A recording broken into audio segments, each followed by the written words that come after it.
Yo, what is going on, guys? It's your boy Lifted Fish in Life here. No intro gang today. I'm typically probably going to stick with doing intros, but I just forgot to do one this morning.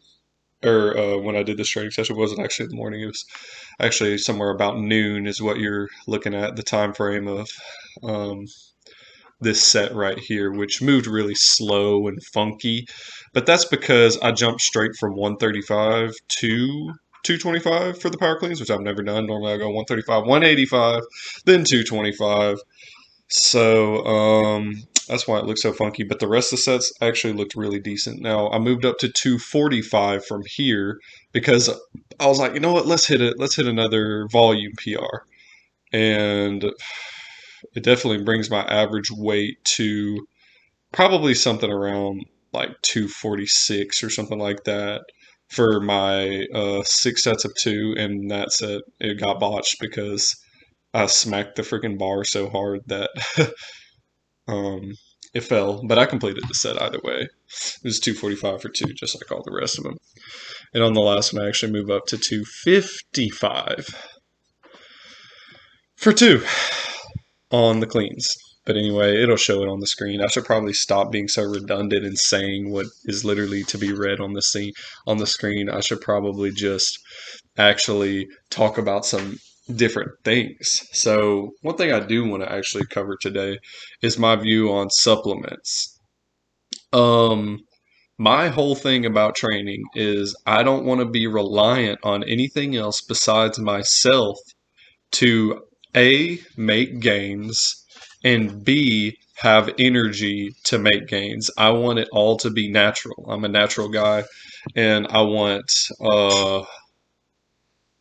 my energy to be natural, and I, of course, want my hormonal system to work whenever I'm at the age of 50 and not have to hop on TRT because I ran through cycles of steroids as a young person because my brain's not even fully developed yet. That is not a good idea. I don't see why people do all these mind altering substances and hormonally altering substances at such a young age. It's just, in my opinion, it's just not very wise. And that's fine. You know what? I'm not going to sit here and judge people for it. It's not my place to. But, you know, I just think that being natural and just being able to rely on yourself every single time without a shadow of a doubt, that's more important to me than adding 50 pounds on my snatch or adding 100 pounds on my bench in a year because I take steroids. It just, it's not very upright. It doesn't seem like the right thing to do. I don't know what's up with all these videos getting cut so short. That's actually probably my fault. So I'm going to do better about that here in the future. But anyway, this is the exercise that Sri Lankan guy was telling me about from my other video. So I'm doing these below the knee snatch pulls at a very slow cadence, a very slow rate, so I can kind of get better at that. Because I feel like since it's such a strange range of motion, that's probably the hardest part of my snatch pull. So yeah, and you can see here, there's a little bit of flexion in that lumbar spine there, but I end up correcting it for most of the reps. It really doesn't look bad to me. There's been times where I have been so stupid with what I do with my back. Uh, so I'm not too worried about that because it looks way better than it has in the past. Way better.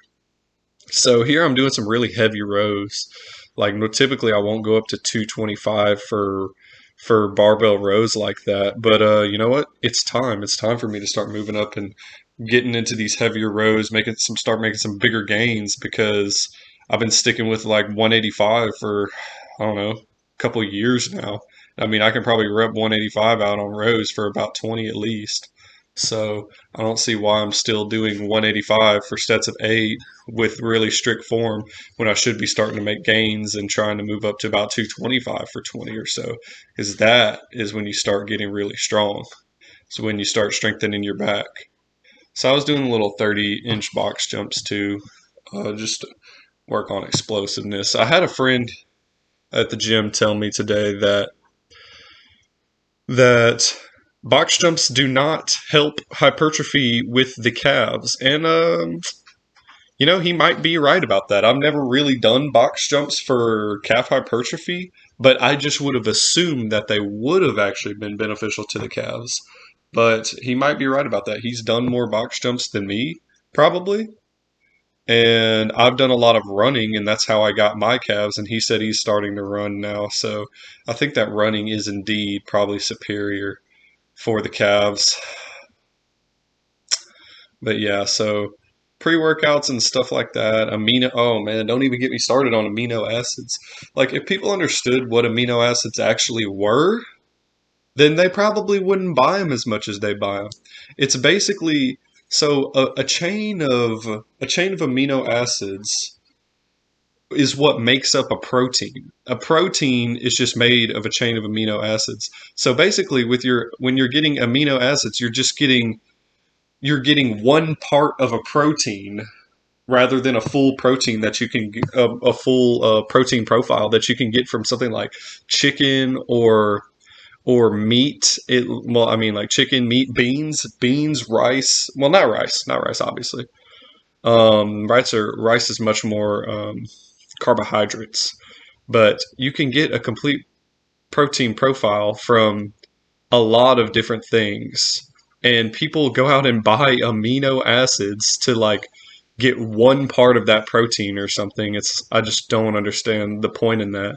There's a lot more supplements I want to cover. I have another really good friend who takes these mushroom supplements that are really crazy. They're very nuanced, and I mean, I'm not judging by any means. I think it might be actually a good thing for him. I have tried them out myself one time and felt no effect, but he says that in reality, you're supposed to take them over a long period of time to really see benefit. That's called Tonga Ali. That's the one that I took one time. So anyway, it was a good workout, guys. I'm happy with the way that my power cleans went. I hope I'm not way too fatigued for tomorrow because I want to hit some nice bench press sets tomorrow. Anyway, guys, I'll catch y'all later. Lift efficient in life out at 7:50. Bye.